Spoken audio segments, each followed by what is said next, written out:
All right, we'll give it a go. We'll see what happens. Hello, everyone. Welcome to the Two Board Guys show. Podcast show? No, we'll work on that. We'll see. I'm Mark. That's Anton. Yeah, this is a sort of a new thing for us. Essentially, we're in the third lockdown in the UK now, and plenty of time for hands. Well, exactly. We've now gotten to the point. Well, I go to the supermarket and take 2 packs of toilet paper just to feel alive at this point. So we're essentially, just to feel. So we thought, well, we spend most of our time watching YouTube, chatting stuff on, watching YouTube, chatting stuff about politics and current events. Calling each other up every time we see a story that we don't like or whatever. Exactly. Politics, current events, all that sort of stuff. Lots of gaming, movies, and sport. So we thought, well, we'll make a YouTube channel because that's how you get famous. And we also don't know how TikTok works. So so I think we can work out. And why not take these recordings of us ranting about certain subjects? So we just thought we'd put it out there, exactly, in the public domain. So we're going to give it a go, and we're going to see what happens. But essentially, what we're looking for is we're going to sort of do maybe 45 minutes to an hour, and it's really just going to be a kind of a schedule through what happened through the week, what are things of note that we want to talk about. Majority is going to be sort of politics leaning, but then we're going to have other subjects of interest, that being that sport or movies or video games and that sort of things. That will be a weekly thing we'll do, and then we're also planning on doing, maybe not immediately, but once we actually sort of get our shit together, sort of one-off videos on more specific subjects where we get in there a bit more deep with a lot more sort of data and images and maybe some videos and to back up what we're talking about, and in-depth breakdowns of specific subjects where the whole video will just be on a specific thing. Yeah, exactly. So obviously that's a slightly different thing, but we're looking forward to doing that too. And then I think we'd like to sort of maybe branch out into book reviews, because we obviously read quite a lot. There's a lot of things we'd like to discuss on that front, do some book reviews and maybe some movie reviews as well. Probably mainly sort of sci-fi, fantasy, and horror. That's sort of the areas we tend to enjoy. So if you enjoy, obviously, that'll be something to stick around for. So what we'll do, I think, is we'll just jump right in. Yeah, we'll just jump right in with our current events of the week. So what happened this week? My God, can we even remember? What day is it? Where are we? Here is it. And now I'm already being technologically challenged here. I've got to work out how to share the screen properly. Oh God, I'm not qualified for this. This week was an interesting one. Yeah. Can you? It's still technically the first week of January, or 8 days, I suppose. So we're into the second week now. That's something. Just. I want a refund already, but that's all right. We'll just see what we can. Back to 2019. Oh God, I know. Well, yeah. 2019. It seems like a simpler time. Right. Anyway, so what happened this week? Well, I think the first thing we need to probably cover is the most significant, probably by far, just with its uniqueness in the fact that it hasn't happened really. It's certainly not in my lifetime. No. What happened on Wednesday night, which was Donald Trump whipping up a crowd at his rally, and then them storming the Capitol building in Washington DC, and just Mark, I don't know, how do you think this came about? Well, this is the thing, it's a really interesting moment in history, like you say, because it's never happened before. Well, let's put it this way. Not like this. Not like this. The British once stormed the Capitol, but that was obviously for banter during a war. More glorious. Yeah, exactly. We were much better dressed. Is I think the takeaway from that. But obviously, it's not been done by U.S. citizens before. And obviously, there's the obvious stuff. Oh, how awful they stormed it, and there's probably evidence that the police probably let them, because they got through those barriers and security impressively fast for people who There's literally had no definitely plan. damning footage. Let's just put it like, Oh, for as many yeah, images of I saw police, fighting the protesters, I yeah. saw them just opening the gates as well. It was about 50-50 as far as I can tell, of course, from the other side of the ocean. But I don't know. It looked there were some shady moments there Yeah, where it looked like an invitation was exactly. to the mob. It looked sketchy, but the thing I really want to get into is you saw senators and well, Republican senators and Republican congressmen as well as Trump, Hours before. Yeah, hours before going in on this stop the steal. There was corruption. There was fraudulent activity going on. We're going to stop this from happening. We're going to vote against it. So they're basically LARPing an insurrection. So they're role playing. They're like, well, it's not real to them because they're in their isolated sort of political world, and they know it plays well to their base. They're in the bubble, Washington bubble, Exactly. So they're playing to their base. This is great. It keeps our base fired up. Rhetoric. Exactly. The problem was, and I genuinely don't think Trump or the Republican congressmen and senators actually considered this. The problem was their rhetoric then was acted upon by their base, and you could see they completely were not expecting that. Just took them out of their, it was like they've unleashed something. They were like, oh, well, this is exactly what we wanted, but it isn't at all what we wanted because they've actually done it, Yeah. Well, no, it's not even that. We wanted it, but we didn't expect them to do it. And now that they've done it, we don't really know what to do. It was all like we said, it was all rhetoric. It was like, exactly. You've actually unleashed this thing onto. Exactly. And this was the thing. So what happened is you had all these people storm the Capitol, and because it was just a crowd. There was no leadership. They just sort of milled around for a bit, vandalized the place, and left. About kind of like the dog that did catch the car. To have a little Dark Knight reference there. Once they don't know what the hell to do, and you just see them kind of wandering around. You see someone walk out with a podium, like looting. And it's just kind of like, they don't actually, there is no overarching goal or ideology really there. They once they got in, they didn't have a plan, just the mob mentality of, come on, we're going to march to the bleeding the Capitol building. Exactly. It was odd to look at, because then you look at how this correlates with the Black Lives Matter protests, and how just the way those protests were dealt with differently. You just have to kind of think. I'm sure there'd be a few more cracked skulls if, this was a march for, racial equality or climate justice or these things. You think, the police would have come down a bit tougher on them, but for some reason that wasn't the case, and it just shows the kind of the difference in treatment that certain causes get. Yeah, exactly. It shows the inequality that is at the heart of,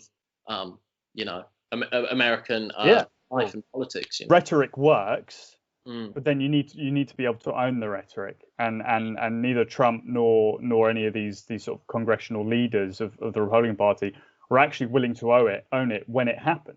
It happened, and they cacked their pants and fucking hid in an office. It's like, well, there you go.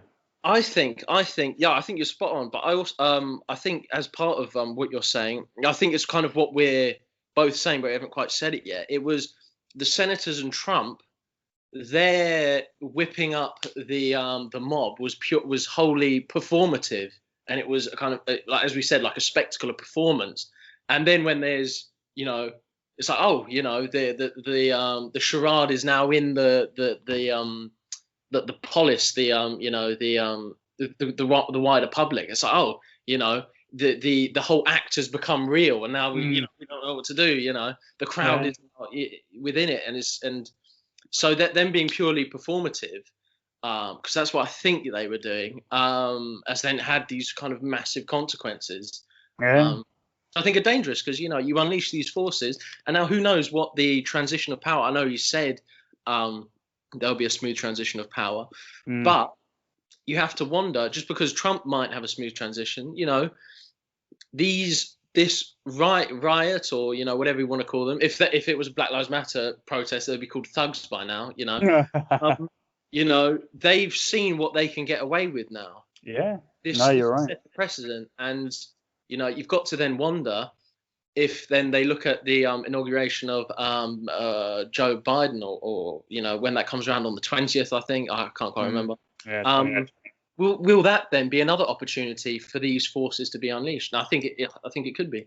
I think so. This isn't going away. If anyone thinks this is going away, they're delusional. America has been this moment fundamentally changes the way America's perceived on the international scene.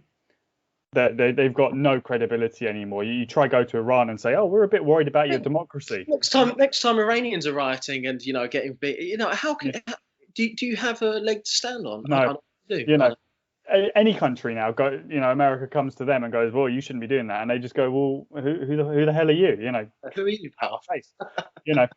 So that's obviously the international damage, but then also there's fabric of sort of the state of America damage here, because a line has been crossed. The optics of it, Yeah, it's awful. I don't think they will recover from this, and they also won't put the genie back in the bottle with this base of people who've now been radicalized, and they have been radicalized. Yeah.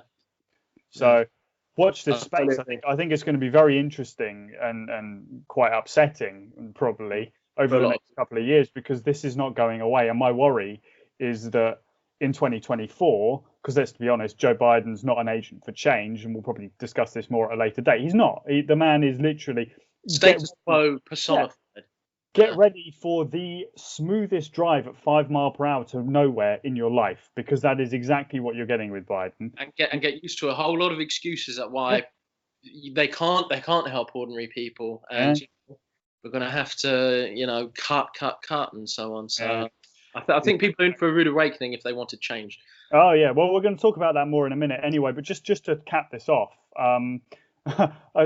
weirdly, there's sort of this side thing where Rudy Giuliani was giving a speech, and he called for trial by combat to settle the election. It's like, with who? Like, what do you want? What do you want here? So you want Trump and Biden, both men in their late 70s, early 80s, to like but both of them are made out of dust more than anything else. Yeah. That's the worst trial by combat I've ever seen in my life.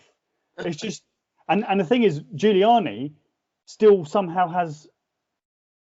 he's not got credibility, but he's got cachet. Like, people actually listen to him. This is what's crazy. I can't work it out. He's in the pub. He's very on the in the public eye to an extent. Why? Well, of course, he's in an important position, but it's like, how is this guy where he is? Unnerving. It makes no sense. When he said that, didn't he think he was saying something silly? Like, you just got to think about the self-awareness of these people. There's no self-awareness. Do they realise how crazy they come across to people like us? Because we're sitting here with popcorn just watching this, just going like, what? Absolute zoomers, mate. It's ridiculous. But based on this, we commissioned our guest meme editor to put together a little meme for us, because we're big fans of the meme. That's right, kids. We're with the kids. We know what memes are. We're not that old. We're not that old. We're in our 20s. So shut the fuck up. Don't know what you're talking about. So yes, big thanks to Annie, our guest meme editor, for putting this little masterpiece together for us, which I like it every time I see it more, to be honest. Every time I look at it, there's just... It's just the tongue, like, slightly in and out, like, it hasn't quite... it's hilarious. It's good. It's top drawer work, this. This is excellent stuff. And meet me at the Four Seasons next to the sex shop. Just incredible. But this is what's in his mind, clearly, when he says trial by combat. This is the sort of shit he's thinking about. And it obviously doesn't even vaguely resonate or even correlate to reality slightly. It's like, what are you expecting here? This makes no sense. Trying to say, Oh. Outrageous. Anyway, in other American news, God, the American elections. It's like they've never ended. I feel like we've been doing American elections for like the last 6 years. With the campaigns being so long and drawn out, and it's just unbelievable. It's just never ending, No wonder they're all angry, because I'd be angry if I was doing elections constantly my entire life, which is ridiculous. But so there was obviously the Senate was undecided. The Republicans had 50, The Democrats had 48. So there were these two runoff elections in Georgia, which traditionally, well, historically, recently, for the last couple of decades, has been Republican consistent. Well, I think the last time the Democrats, it's either the Democrats swept it or the Democrats even got one of the senators, was, I believe, I'm not sure if this is totally true, but I believe it is Bill Clinton's first election. So that might be 1992 was the last. Really? They must have only gotten one. I don't think they've swept it before. I don't think they've swept. Yeah, you're right. I think it is the last time they even got one senator there, 1992. So, what's that? 28 years ago, 29 years ago now. A while. So so this is obviously, I mean, I suppose obviously Democrats, all right, fine. But this is a good result, I suppose. It means, at least for Biden, because it means he's got the House, he's got the presidency, and he's got the Senate. But before we discuss that, I mean, you look at those votes, that's mighty close. And they were also saying that the Republican vote was suppressed because of all the sort of stuff about, well, your vote doesn't matter anyway because it's all corrupt. So that kind of backfired on the Republicans. But even with a suppressed turnout, they're both within 1%, roughly. 0.5% in the case of Ossoff and Perdue, isn't it? Yeah, exactly. So, it's percent. I can do math. Oh, that is a percent. Sorry, that is a percent. Don't play mind games with me. I'm struggling enough out. Sorry, I haven't done maths in a while. It's like carry the one. Studied the humanities, Yeah, exactly. We both did soft sciences. Thank you very much. None of this using our brains. We just like to hard data stuff. Professionally. Yeah, I mean, and you look at that and you go, well, okay. What does that tell you? That tells you actually they probably should have gone to the Republicans in a normal situation. And all these news articles are like, oh, it's the blue surge. It's like the surge of what? The blue trickle, I think, is what they should call it. Exactly. It's definitely not a blue wave. It's a blue wave. It's not. And the danger is that the Democrats now get complacent, which they will, because the moment they get into power, the left fucking falls asleep. This is what happens. It happened to Labour over in the UK. It happens to America. It happens all over the place. The left gets into power and they're like, oh, well, we're here now. It's like, you're like, well, that's kind of missing an opportunity here, but fine, whatever. And if you really, really think about it, Donald Trump did a lot better this election than a lot of people thought. Yeah. But there's no excuses for losing to Trump a second time. So he should have won that, and it was closer than it should have been because Joe Biden's terrible. They lost seats in the House, so they still got a majority in the House in Congress. But they actually lost seats. How you lose seats under a Trump administration, I just don't know. But it just goes to show their messaging just didn't land with your average person at all.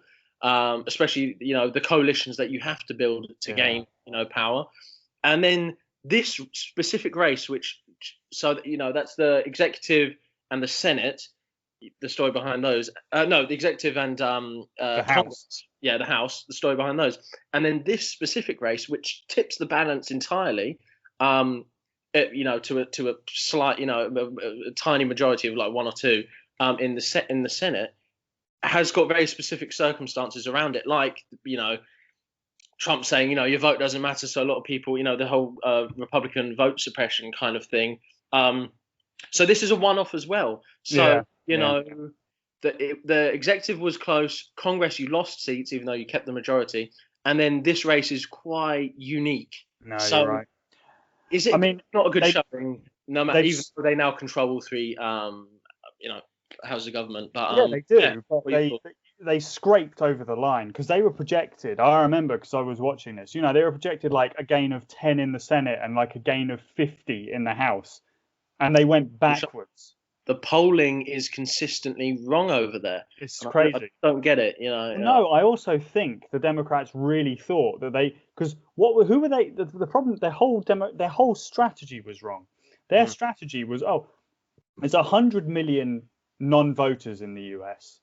Let's not go after them, and let's go after Republicans. 93% that still voted for Trump. Only 7% of Trump voters from 2016 moved over to Biden. So that strategy is a complete failure. That tiny percentage of what's 5 to 7% was your target, switch voter instead of this gulf, 100 million, this chasm of people, 100 million, like you said. Instead of their vote by giving actual policies that might actually help people, healthcare, etc. During a pandemic. No, we're gonna go. We're gonna try and centrist Republican to beat Trump. It's like, which is what lost to Trump last, Exactly. But and almost lost again. But Biden is a Republican. People think the Democrats are a left-leaning party. They're not. They're not in any meaningful sense. If they were a party in this country, they'd be the Tory party. So they'd be to the right of the Tory party. Yeah. That's how, and that's the left party in America. Like even our right-wing party isn't as right-wing as the Democrats are. So it's absurd. But and that brings me to the sort of the last point on this is people are saying, oh well, Biden's won the Senate now. There's going to be loads of progressive policies. It's going to be excellent. No, there isn't. Watch the excuses roll in. Yeah. Watch them come. There isn't. It'll be we would love to do progressive policies which would help actually your average person and will boost us in the polls. But look, we got elections around the corner in the next couple of years. We don't want to risk by doing anything too non-status quo. And just honestly, we're going to be sitting here. And we're going to see this happen in front of our eyes. And, you hate to, when it comes round, I won't be happy about it, obviously. But I'm just totally resigned to it and expecting it at this point. And this is the problem. I think it's going to bite them in the arse in 2024 because nothing's going to change. And the issues in America that led to Trump, everyone likes to blame. That's the easy out. Oh, we'll just blame Trump for our problems. He is not the reason stuff is shit in America. He is a symptom of that shit. Yeah. Because Obama ignored that shit, Bush ignored that shit, and Clinton caused a lot of that shit. So it's one of those. And the working man suffered. Well, exactly. All those administrations. It was exactly. Totally agree. Totally. And that's the problem. Biden's not going to change any of that. So, and Trump didn't. Trump was voted in. Obama. Biden's been in government in various for like the last 40, 50 years or whatever it is. 70 or something, wasn't it? He first ran for president in 80. 80. It was around the turn of the Iron Age, I think. Like he's been around forever. It's just ridiculous. He's not a new face. He's not bringing new ideas to the table. By voting for him, you're voting for many things, but you're not voting for change. Hold on to your underpants. So obviously the UK left the EU a couple of days ago, 8 days ago, with the amazing hot tits trade deal, sexy time, whoopee, that oven ready deal. Which, when it came down to it, wasn't so oven ready at all towards the end of it. It turned out completely, made up. And actually, that oven ready deal that they were talking about was actually the withdrawal agreement. It wasn't actually the trade deal though it was obviously the trade deal that they were talking about, and they did a little bait and switch when they realised, they didn't have a deal. Oh no, we were always talking about the withdrawal agreement. And before people accuse us of being, Moni Remainers or anything, me and Mark, we have a broad opinion on this. Full disclosure, Mark voted Remain, I voted Leave on these things. So this shouldn't be looked at us, anti-Brexit or anything like that. No. But Brexit is a catastrophe, demonstrably right now. So it shouldn't be looked at as, you're just Remainiacs or anything like that. No. Diverse opinions on this. But this is in no one's interest. No, you've got to be objective. It benefits nobody. And it just proves, and it makes me think years later, it's like, a lot of the stuff being said was bollocks, even, and it really makes you think that these people, and, you look at Gove, in particular, I think it's particularly sinister. Boris Johnson obviously just doesn't really believe anything. You look at these people and you're like, they were really talking a lot of bollocks for a long time. It didn't have to be like this. It didn't. And obviously, I voted to Remain. I didn't want this to happen, but it was going to happen. People voted for it, so fine. But then literally everything that was promised, the things we were told were going to happen, got flushed down the toilet one after the other. And that's what's so ironic about this title was by the end, literally the only thing that Johnson and his cabinet were talking about was fish. And it transpires 8 days into this deal, they've destroyed the fishing industry in the UK. Yeah, that's come out in the last couple. I mean, all these, Another one here. Yeah, here we go. And Scotland getting hammered. Boom. Exactly. You know. Exactly. And remember, Scotland voted. Every single constituency voted in, but on the voted to remain. On the coast, up by Aberdeen, Murray, all those places, there was a quite significant leave vote in those areas, and they've been shafted here. They've been shafted. The things they were holding on to by the end was always going to be good for fishing and it's going to be good for farming. Both industries have been hammered. Yeah. Two big selling points on Brexit, at least that I remember, was the disgrace that was the common agricultural policy. Whether or not it was disgrace, they were saying it was. Yeah, exactly. And then the common fisheries policy, and these were two things that were lauded. Like, look at this outrageous EU bureaucracy, withholding our potential or whatever, withholding our English fish. I mean, just look at these things that are rolling in within a week of actually leaving.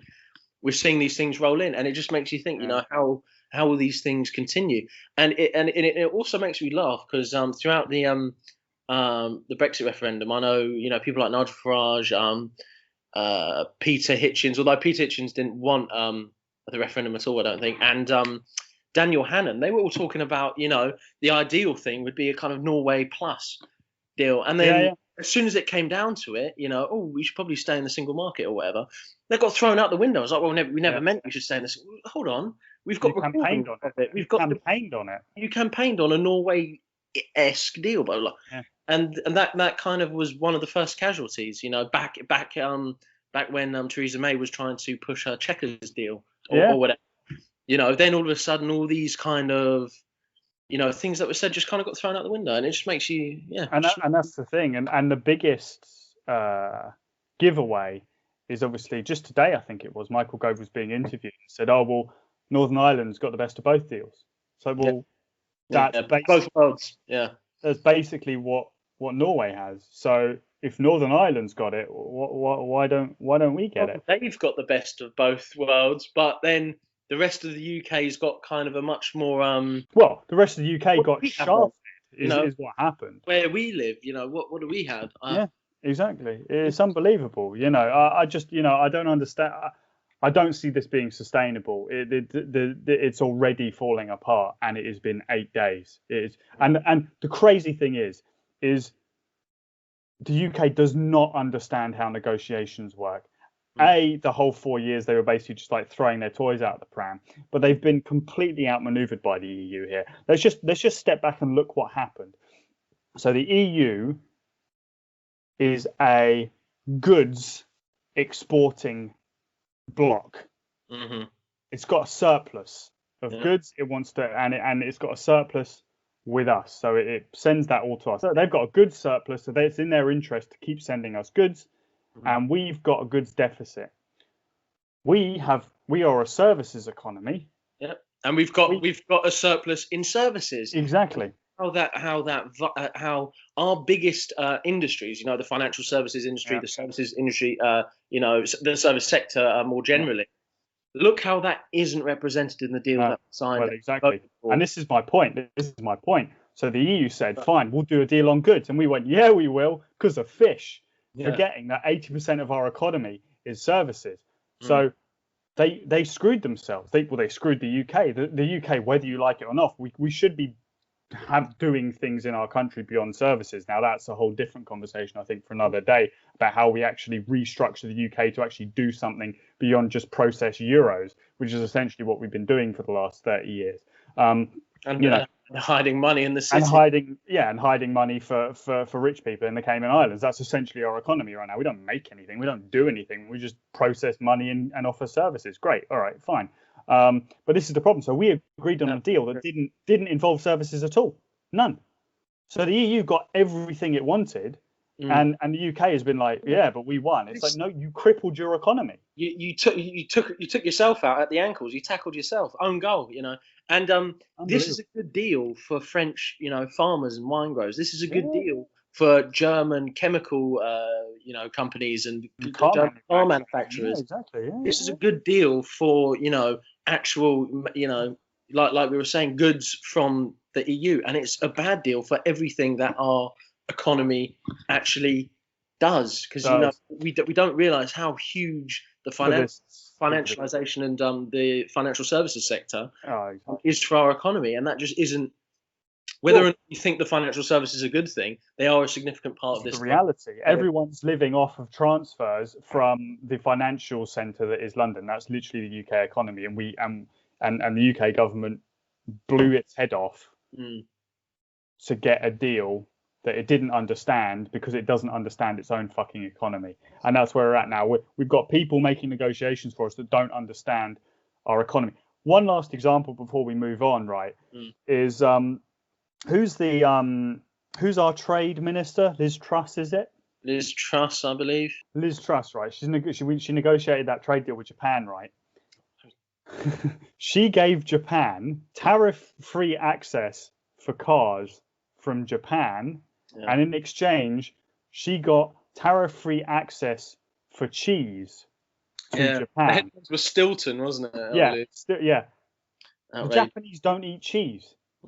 So literally, she stood up at the negotiating table and said, "We'll give you cars, which is a huge export market for Japan, into the UK, tariff-free, if you give us cheese," which is literally 1% of 1% of 1%, because the Japanese don't like cheese, the vast majority. Isn't there quite a high percentage of Japanese people who are lactose intolerant or something like that? So they're actually physically allergic to the fucking stuff. This is the thing. And fucking Galaxy Brain, Liz Truss has gone, well, I love Stilton, so the Japanese must love Stilton. So if we'll remove tariffs of cars as long as you give us access for cheese. It's like, and Japan must have sat there at the table and gone, must have snapped the hand off of the bloody UK negotiator. That sounds like an awfully good deal. That sounds like an excellent deal. It's like you've done all the negotiating for us. You've basically negotiated yourself in a corner where you've basically compromised your own position for us. So fine. So, I mean, I think there's going to be a lot more of this. I think more and more is going to come out, because we're just in the beginning of... They don't know what they're doing. They do not know what they're doing. And then the quite interesting thing, dynamic at play here, and I know we've talked about this privately, is how Labour was whipped to vote for it. So now Labour has ownership of this deal. They do. As they were whipped to do it, and it's like, you didn't have to put yourself in this position. It was going to go through either way. The Conservatives had the votes. They could have abstained, and this is the problem now, because Keir Starmer, with his little fucking hair and I'm jealous because I haven't had a haircut in 6 months, so that's why I'm hiding it. And that's why I support Scotland indefinitely now. So I'm jealous. This is coming from jealousy. Let's be honest, follicle jealousy. But he's going to get up and he's going to say, "Oh, this deal's so shit." And Boris Johnson's going to go, "Well, you voted for it." You voted for it, mate. You voted for it. And that's that. That's the end of it. Well done to all the Labour MPs who voted against it. Because on principle, Leave or Remain, this wasn't a good deal. And fair play to Plaid, fair play to the Greens, fair play to the SNP, fair play to the Lib Dems. And I feel slightly ill saying that, but they voted against it because they said, no, this is shit. And Labour was like, yeah, it's shit, but we're going to vote for it. It's like, well, then what? So yeah, I'm going to vote to blow my own dick off. It's like, all right, well, whatever. You do what you do, but then you don't have the right to come back round and be like, oh, it's not fair, it's so shit. It doesn't work that way. Don't start complaining about something you voted for. Anyway, moving on. Also speaking about economy, you've got slightly different look at his face. Look at his, just want to tickle his chin. 90 billion or whatever. Elon Musk is officially the richest man on earth. Oh, celebration. Yes, we did it. We made him the richest man on earth, I assume. I don't know. It feels like we should be happy. But yes, Elon Musk is now worth $188.5 billion, which I assume is the GDP of like lots of places. Yeah. But no, this is the thing. So yeah, brilliant. Okay, he's the richest man in the world. Wow. So what? Yay. Wow. Brilliant. Based on rampant speculation. I mean, look at this. Yeah. Look at this. So the share price was $80 in March last year. It is now 868 when I took this screenshot earlier today at 3 p.m. You know, That's nuts. You look at this and you go, this is a bubble. This is a bubble. Speculation. This is financial bubble. markets at its most speculative. Like, I know I'm just repeating myself here, but I don't think it can be said enough. You know, this is not real. Tesla has never run a profit. You know, no. It is all, well, you know, like we said, speculation. You know, pumping up the value, public confidence, or at least the market's confidence in Tesla stock. Yeah, doesn't mean they're a failing company, a company that doesn't actually materially make money. You know, has now made the richest man in the world. So what does that tell you about the world, the system that we live in, where a failing or mediocre business in real terms is now created the richest person in the world, and just a bit depressing, really. It is. It's crazy, and that's not to say that Tesla won't make money and be very, very successful. And it's cool what they're doing in renewable energy and cars. And all it's awesome. Tesla cars. I like Tesla cars. I love it all. Yeah. But this is dangerous, and the problem is he's now the richest man. I think it's the biggest. I think it's now the net biggest company in the world as well. Tesla. It's bigger than Apple now, and Apple's a bubble. We'll talk about Apple another time, but Apple's a massive bubble too because they don't innovate. They just do the same thing and then charge you for. Anyway, I'll go into that later because I've got a whole thing on that I want to do. But this is the thing, and this is a man, let's not forget, who took massive coronavirus bailouts just 6 months ago from the American people. The American taxpayer is funding this directly, and they don't pay any tax because they make a loss as well. This is the thing. So he's the richest man based on taking other people's money and massively inflating shares. Government write-offs. Yeah, unbelievable. And this is, I saw this today and I thought this was quite interesting. So, talking about they don't make a profit. Tesla is now trading at over 30 times sales. A year ago, it was trading at 3 times sales. So already back a year ago, you're like, 3 times sales, that seems high, but all right. 30, it's gone from 3 to 30 in a year. But this is the thing, you look at that and you go, okay, what do you even do with that? And I look at that and I can't help but think of stuff like this. We've got historical precedent. There's obviously the dot-com bubble where an online company that sold dog food was valued at 2 billion market cap, and you're like, what, because they use the internet? And they're like, it can't not lose money. And then it obviously all collapsed and we had a massive crash in 2000, 2001, the Enron scandal, all that sort of stuff. And then we inflated a new bubble called the housing bubble and crashed the economy again in 2008. So, we don't learn, we just do it in different areas. But it's been going on forever. You look at it, 1634. We were speculating on tulip bulbs because renownedly, those are sound investments. Tulip bulbs, that's where the real money is, my friend. And this is the thing. You look at this, over the course of 3 years, you get rampant speculation. Prices go through the roof, stocks go through the roof, and then what's happening at the end of that graph? It gets worked out, and it gets exposed for the complete. It's immaterial. It's air. Market euphoria. So you've got this collapse here, and then if you look at the South Sea Company, obviously the South Sea Company was a joint venture between private investors and the UK state.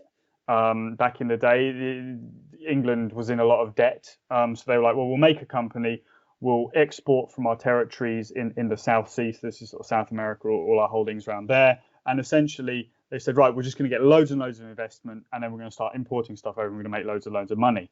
So it went crazy. Everyone was investing. They were encouraging people. They're giving people loans to invest in this company. They were giving people well, if you pay 30% of the share price now, you can pay the rest later. So people were piling in. And as you can see, the share price just explodes, just absolutely explodes. And the thing, the big flaw here was no one checked if they were actually even doing any trading or exporting. And they weren't. So then obviously everyone's like, so how are we going to make money? And they were like, we hadn't really thought that far. These are all slightly different stories, but they're telling the overarching the same story. Yeah, and these things, they come down just as fast as they go up. And then who ends up suffering from these things? The taxpayer, the average person, the workers in these companies. Yeah, they get laid off. We bail out the owners. We bail out failing business models and speculation. And the banks make money because they're the middlemen, So good on him. Well done, Elon. But You got a lot of money. I'm well done, jealous. but it's based on taking it from other people and riding perhaps one of the biggest bubbles in history. So sure, fine, why not? Anyway, moving on from money. Before we go in, just to summarise what's happened essentially. So obviously, Julian Assange has been held by the UK government in prison for various reasons. Obviously, there were pending rape allegations in Sweden. If they were legitimate, he should go to prison for that. So I don't know quite where they've gone, but I think they've been dropped. They got dropped. Like, okay, so that's fine. And then the only other thing he was being held in prison for was these pending extradition requests from the United States, so they could basically take him to the US and torture the living shit out of him for leaking state secrets. Yeah. So obviously that's been going through courts, and the judge has rejected the US's request to do that. It was rejected, but not in a way which is particularly good for free speech. It was rejected because of mental health. He was like, well, he'll commit suicide. And they said all of the defense's objections to him being deported, being like, won't be given a free trial. It's a political blah blah. Yeah, that was all thrown out. Yeah, crazy. And it was probably due to mental health that he didn't go. So they actually haven't set a good precedent for. This guy is a bloody whistleblower who exposed, war crimes being done in our name in the coalition of countries, so the UK and America, who went into Iraq. Yeah, he's a hero, regardless of if he's a particularly nice person. For some reason, that's a crime to shine a light on things which are done in our name, which break international law and human rights. So anyway, exactly. And this is the thing: you don't have to like the guy. I don't like Julian Assange. I don't know the guy. Let's not turn him into some sort of god. But what he did was expose war crimes and other things that have been going on that seriously undermine the confidence we can have in our governments and states. And that is important. That should be happening. And the fact that the judge didn't acknowledge any of that and purely rejected this due to sort of saying, well, he'll commit suicide. Because why will he commit suicide? Oh, because he'll get tortured. But oh no, we're going to throw that out because of course he's going to have a fair. Because he'll never see the light of day in that Colorado Supermax. Yeah, they'll put him in a hole for the rest of his life and then probably try and fry him in an electric chair or whatever it is the barbarians do out there these days. And so no, it's not great. But then obviously that was thrown out. The US is going to appeal. They've got 14 days to do that. So the defense for Julian Assange said, well, can he have bail? And that was rejected. That was thrown out as well. Well, and that was thrown out because they said he had a support network where he could disappear if he was summoned into court again. And it's like, well, he hasn't really committed a crime. No. Why? Well, this is the thing. He's just been acquitted. Yeah. Why would he go away? He's likely to win his appeal. Why would he become a fugitive? Exactly. Will his mental health has changed by the time of the appeal? No. It makes no sense. It's purely political, and anyone who says it isn't political is lying to you. And then also, just before we move on, I think the important thing to say is the implication it does have for free speech. I know we touched upon this. Seeing how this man has been treated, being chucked into Belmarsh, having to hide in the Ecuadorian embassy for so long. This has implications for future journalists and, potential whistleblowers to be like, look, I'm seeing, crimes against humanity or whatever. Will it deter them then from coming forward and publishing them, which should be the bloody right of journalists, and that is the job of journalists, I know it's been lost with how rubbish journalists and the media is nowadays. Yeah. That is at the heart of it. Proper investigative, shining a light on power, holding power responsible. Yeah. Will that then take away from that? And I think it does, and I think it's really worrying. And I think, we like to laugh at Russia Today and, all these, state-run broadcasters for, Russia, China, blah, blah, blah. Are we on, I'd argue we are, but, are we on a slippery slope here where, we can no longer shine light on power, balls to laugh at these other societies when, look how we treat people who whistleblow, I think we are. And I don't think that's even deniable at this point, because these states, these governments, these Western governments don't want to be held to account anymore. They don't like the workings of democracy. They don't like the fact that in a democracy, you should be held account for things and you should be exposed when you've done horrible things. They don't like that. And that's incredibly dangerous. Let us do the footed ball with the ball that they the hand egg. So even though we, of course we are British, a passion of my brother and I, we've got a soft spot for American football. This is our shit. From watching bad shitty streams, back in like 2009, 2010 when we had rubbish internet. I don't even know if the internet was invented back then. I can't remember, it was so long ago. Exactly. Yeah, we love this shit, and it's obviously the NFL playoffs right now. So obviously, if you follow the NFL, join us. We're about to talk about some slightly pertinent things in the world of the NFL, and just sort of what's going on, and then we'll just do a quick rundown of the upcoming wildcard games, and give our predictions and maybe an upset of the week, and then we'll probably pack it in for the day. I'm looking forward to upset of the week. I'm telling you, it's going to be spicy. But first off, Houston quarterback Deshaun Watson potentially wants out of Houston, and when I heard that, I think I blacked out for a moment due to like the prospect of obviously the Minnesota Vikings, who Anton and I support. We can't possibly sign this man, but even the idea that we could sign him is ridiculous. We dare not dream. Oh my God! Imagine having someone who could actually like play the sport. That would be incredible. But no, Oh, I know, ridiculous. But no, I mean this is obviously major news. This doesn't happen very often at all in the NFL. You do not get a quarterback in his prime saying he wants to leave moving teams or being an option to be traded. And I think it is quite significant that not only has Deshaun Watson said he wants to leave. This is also off the back of JJ Watt giving off signals like he wants to leave. Yeah. And I think the blame for this does come down to Billy O'Brien, because the fired head coach, he tore apart this team. Yeah. Getting rid of DeAndre Hopkins, just that alone. I mean, it is enough to really, and they gave him too much power. Like it's like because they made him GM and he had full drafting of everything and trades. Whereas some coaches aren't given quite as much power. I mean, I think Bill Belichick obviously runs the show in New England, but a lot of coaches don't have the power to draft or coach overall say, yeah, exactly, or, trade or things like that. So this is really significant because I really think they gave Bill O'Brien too much power because he was going in playoffs every year, well, quite regularly, and getting one and done, never making it too far. Yeah. And then he's really, they've got a quite talented roster, and they've traded their best players. I mean, Deshaun Watson is a quality player, and he'd be lucky to be on any team. And I just think there's just a total lack of confidence in the Houston organization. Yeah. The Houston organization, because there's no excuse for them not having done better the last couple of years. No, and this is the thing, and you've wasted some great years from Deshaun Watson.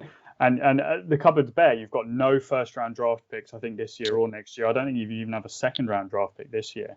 There's no talent on the team, and you've got no ability to really bring on any talent. You've got bloated contracts from the players that you do have on the team. Of course, Deshaun Watson looks at the Houston Texans and goes, well, why don't we? I'm potentially one of the best 5 quarterbacks in the league. Why would I stay here?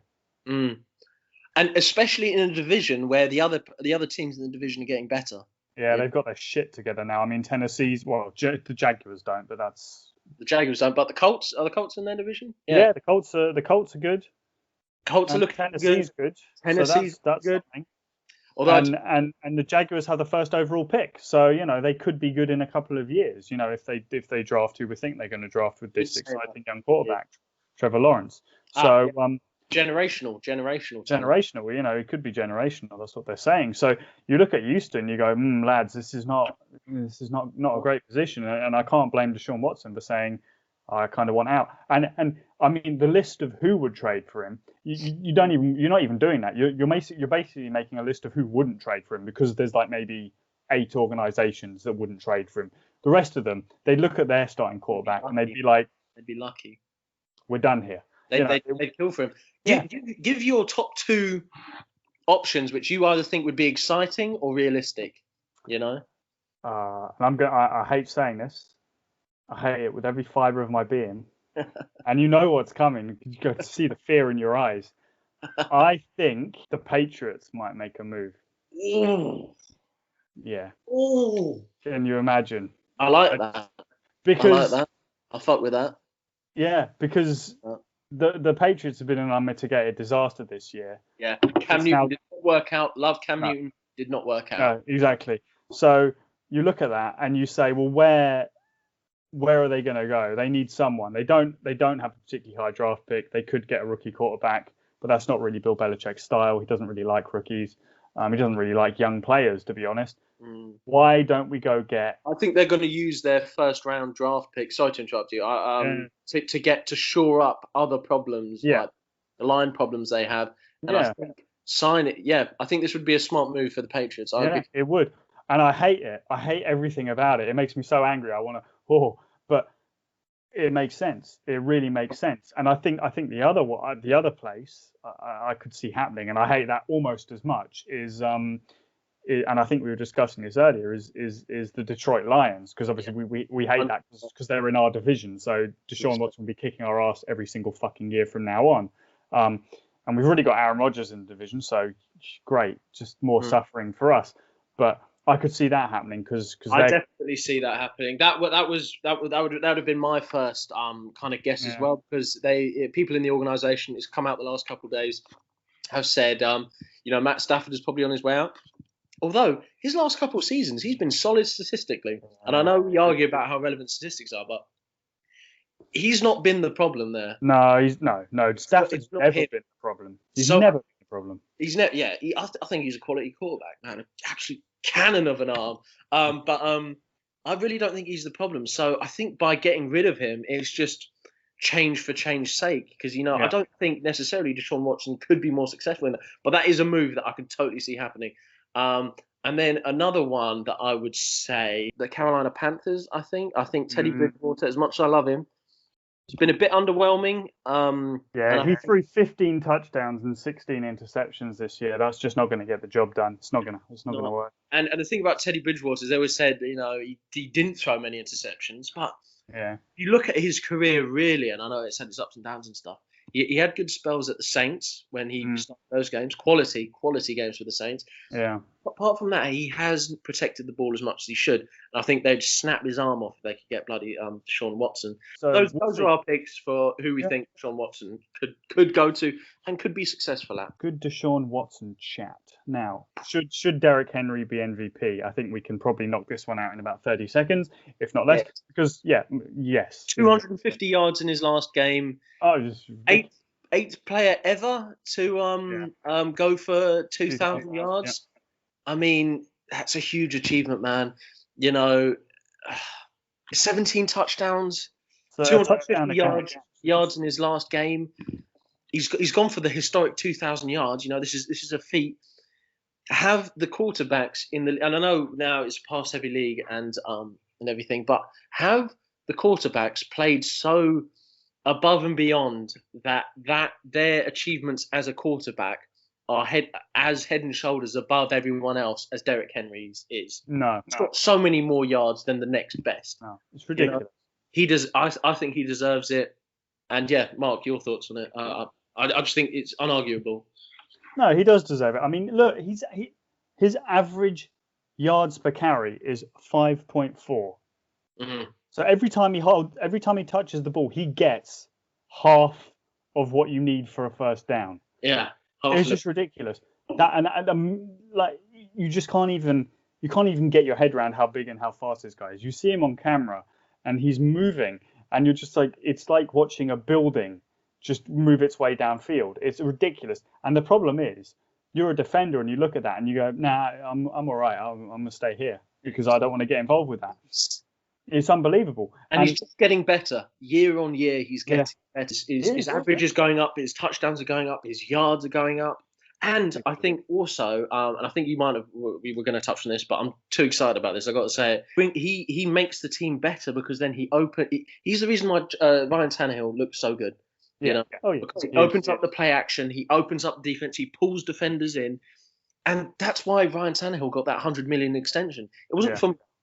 I never thought Ryan Tannehill was a bad quarterback, but it's because of this guy that he's looking good and winning playoff games. And, it is so head and shoulders above how Ryan Tannehill was playing at Miami.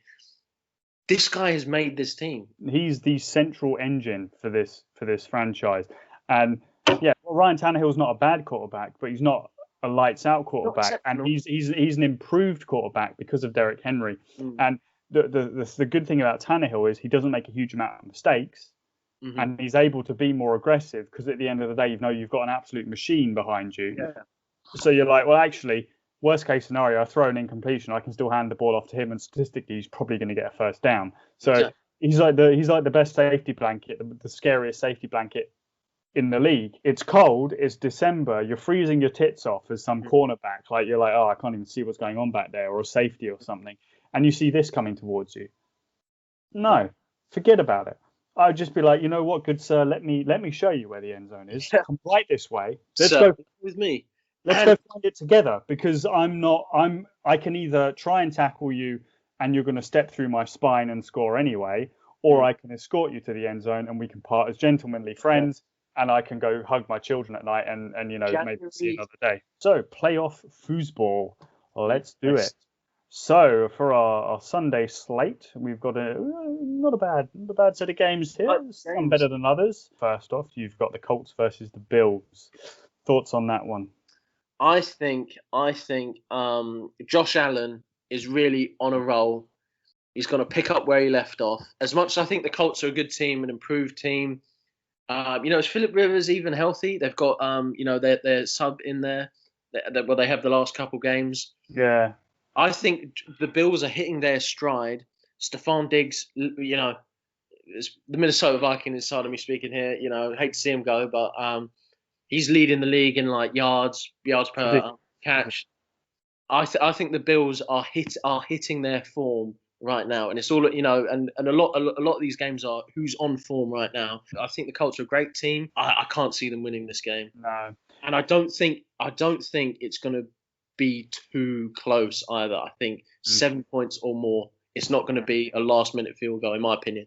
And what do you reckon? Phillip Rivers at Buffalo in January in the cold with his arm, the wind. Yeah. No. Yeah. No. No bueno. That's no bueno. I can't get behind that. Let the man retire with dignity. This is not the matchup the Colts wanted. It could be close. I think their defense, if it plays well, might be able to keep it close for a while. But I agree with you. I don't think it's going to be close. Ultimately, you don't want to be in Buffalo in January. You just don't. You just don't want to be there. And it's been so long since the Bills have been a juggernaut in the playoffs. I just think also, not speaking factually, I just think it'd be cool to see them do a little bit of a run. But yeah, moving on to the Rams and the Seahawks. What do you reckon about that one? This one I'm a bit, I just don't know, man. Because these are both teams which, on their day, can beat pretty much anyone in the league. Maybe the Rams less so. So Russell Wilson is so jammy in the bloody playoffs. I don't know about this one. What do you think? Yeah, this is definitely the weirdest game of the weekend for me, or definitely of Saturday. I don't know how to feel about either of these teams because, firstly, it's a division game. Weird things happen in division games because these teams know each other so well. That's obviously the first thing to say, but they've also been really streaky, these teams, and it's really hard to get a read of. So up and down. Yeah, man. I mean, the first 8 weeks, you were like, Russell Wilson's going to be the MVP. And then he wasn't. You're looking at two streaky teams that one's going to have to step up and sort of recapture what they're good at. Ironically, with the Seahawks, historically they've been a run-first team. They're very much a pass-first team in this day and age. And the Rams, the inverse. They've got loads of running backs who are quite good, and they're quite a run-heavy team. Jared Goff has been struggling and he's injured. He might not even play in this game. It might be the backup. Is he? Yeah. That changes everything. That should, potentially. I mean, but his backup, I think his name's Warford or something. He played reasonably well last week. Obviously it wasn't against a team as good as the Seahawks. It was against Arizona, who were down Kyler Murray. So it was a bit of a shit game for a number of reasons, but he played all right. So this is a really difficult game. I think just because of Russell Wilson and because the Seahawks seem to be able to get away with this, I think Seahawks may probably pull this one out. But I think this has got a sloppy game potentially written all over it, unless unless the Seahawks start lighting it up through the air, I think, which could happen. They've got Tyler Lockett, they've got DK Metcalf. It could happen. I think it. Now this is a weird one because although the rational mind inside of me is saying the Seahawks are going to win, I just don't know what Rams team we're going to get, and I think running does win playoffs games. Yeah, if they can get that run game going, and they can stick with that. I think we could see an upset here. So I'm going to say Seahawk. But it is. I think the Rams might surprise us, and this might be my pick for upset of the week actually. Even though rationally, I think the Seahawks, but got to be an honourable mention for possible upset. But anyway, onto the Bucks, Washington. What are you thinking about that? Oh boy, yes. So our first team with a losing record that makes it into the playoffs. Oh, the NFC East. You're so awful. But the thing is, the NFC East is awful every year, and we still allow them to play football for some reason. So it's fine. No, the whole division's a dumpster fire. But anyway, this game. Now, I'm making my call on this one, and this could be an interesting game because the temptation is to say, right, Tom Brady with his stacked offense, good defense, they could win that. They could blow this game out completely. But they really struggled at points in the season. They've gotten hot the last few weeks, but it's been against awful teams. It's been against bad teams. And with those offensive weapons, you expect them to do these things. Exactly. And one thing that Washington does do very, very well is they have very good running backs and they have a nasty defense. And Tom Brady does not like pressure. No. If you can get him off timing, make second guess things, fluster him a bit. I'm saying. Yeah. You look at Chase Young coming down the track at you, and you're Tom Brady.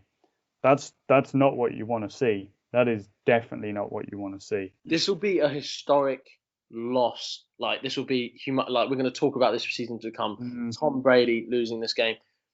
I think the Buccaneers are still going to pull through. I think it's going to be closer than we think. I just think there's just a bit too much turmoil in Washington, for the Washington football team to, actually pull it off. Although they're going to put up a fight, guys, But I think the Buccaneers, they can't, surely. Will they lose this? I don't particularly like Tom Brady, although, legend. Come on, man, you've won enough playoff games. You've won enough. Yeah. Let someone else do it. Crying out loud. But I do think they'll probably win this game. Well, I'm going out on a limb. I'm calling it. This is my upset of the week. I think. I don't know. I've got a feeling about this game. It's risky. I'm already regretting it. I already regret my life choices, but I'm going to do it anyway. Bold prediction. On to Sunday's games. Some good games here, some not so good games. But we'll just run through. So I think for me the game of the week is actually the first game, which was the Ravens Titans. I really like that game. Huge game. My thoughts on this one. I just think for all the reasons we said when we were talking about Derrick Henry. Although the Ravens are a great rushing team, I think the Ravens in the past couple of seasons, especially last year, they've choked in big games in the playoffs. And I just think the Titans have a lot of momentum going into this game. They've got a solid team. They've got a point to prove. I just think that it's going to be tight. There's going to be some great, football being played, but I just think the Titans have. I think the Titans have this one, and I think we're going to see, Derrick Henry dominating, lots of good play action, and I think the Ravens are going to do great creative runs, make the most out of Jackson and everything. But I just think the Titans have this, and I know it says Baltimore favored to win. I'm not sure they are the favourites here. I was going to point out this is one of those games where I might drop some guap on this. I might put some cheese on this game because flutter. Yeah, because I feel good about the Titans in this game. I really do, and obviously the Titans have their weaknesses. Their defense hasn't been playing very well, really not very well actually. But they can score points, and they can score a lot of points. I think these are two teams that in terms of their strengths are quite similar. Yeah. In terms of what they do well, the Ravens' defense has been more consistent and good throughout the year. I think that's the superior unit. So the temptation is to say definitely the Ravens, but I can't in good conscience not I'm go on with the the Titans Titans. wagon. I'm on the wagon for the Titans. Yeah, Derrick Henry, man. I just think. And this is one of the games I'm perfectly willing to admit I may be totally proven wrong, and Yeah. Jackson will turn it on, and I'll be proven wrong by Jim Harbaugh. But Didn't do shit for my fantasy league. Jackson. Yeah, exactly. Screwed me, but whatever. But yeah, call us Derrick Henry sycophants. But I think we'll just stick too with much that. of a Derrick Henry fanboy to go against him. Though. Now, the next game I think is basically sort of televised ceremonial slaughter. Probably, I think, to be honest, is probably what we're looking at here. If we're honest with ourselves, the Bears, they should not be here. I'm not even sure they will even turn up. They might. You never know. I think this is going to be a bad game for them. One of those teams, man. Like they're rubbish, right? They're really rubbish. But they sometimes just click, and I think that might just be when Mitch Trubisky was in there, he wasn't playing particularly well, but they won their first few games. And then, Nick Foles came in, whatever. And then Mitch Trubisky came back in and he won another couple games. And I think this could be a good pick for, upset of the week. And although the Saints historically haven't done, the last couple of seasons, the Vikings have, had a few miracles, but they haven't done particularly well in the playoffs. But I just think the Saints can't lose this game, can they? No, I can't I don't against the Saints here. I don't see it. Alvin Kamara, Drew Brees. I don't know. I can't see the Saints losing this. There's no way, surely. And I don't like the Saints, but if they lose this, like I said with Tampa Bay losing, this is like huge. And Drew Brees and Sean Payton should both retire if they don't win this game. No, you're right. And the thing about Trubisky is I've never seen someone who makes playing the quarterback position look as hard as he does. It's like he reminds me of Christian Ponder, where he gets the ball and he's like, I have to throw this, and like panics. You're like, yeah, that's the point of the game. You're being paid millions to do it, and it's like it's like the first time anyone's told. Pick. yeah, exactly. So but what's weird is he still wins games sometimes, but I just don't see it. It's unreliable, and exactly. Unreliable somehow got you to the playoffs, but it's gonna be a short trip. I'm more confident about that game than most of the other games. I think you're probably right. On to the last game. So Browns Steelers. Now there's been a bit of news. Stefanski, the head coach, has got COVID and will probably be out for the game. A few of the players might be out as well. This would be one of my picks where I was like, Browns any day. With those factors, there's no way. It was going to be a close game anyway. And I know didn't the Browns beat them? I think once. This year, yeah. So the Steelers aren't as hegemonic against the Browns as they usually are. So I would normally go for the Browns, but with the factors of the head coach, the play caller being out, Steelers, it has to be. It's such a shame. It's such a shame. This was I want them to win, but I don't know. I really don't know if they can in the current situation, and it would have been tough anyway. So yeah, it's a real shame that they're not being able to go in with full strength, because you'd like to be able to say, look, we gave it our best. We were at full strength. We went all out and we came up short. But in this situation, they'll lose, and you'll be like, well, they had one hand tied behind their back. So it's unfortunate. On the plus side, the Steelers can't run the ball for shit. They literally cannot run the ball. They cannot run the ball, and their wide receivers have had the most drops in the league this year. The Browns can run the ball, exactly, and they've got good wide receivers who aren't dropping passes, unlike the Steelers wide receivers. So there is still a path to victory for the Browns. They can win this game, but they have to hope that the running game continues to just basically be non-existent. Like, they just don't have one. Yeah. And they have to hope that the wide receivers have a bad day. The main problem for the Browns is that Steelers defense. That Steelers defense is solid, spicy, to say the fucking least. It's ridiculous. Like, you really do struggle to move the ball against them. However, they have given up some weird games. They lost to Dallas. They've given up a lot of yards to other teams. So they can be beat. Browns are going to have a perfect game. They're going to have to nail it, and also hope that the Steelers sort of malfunction slightly. So it's possible, but unfortunately, I don't think it's likely.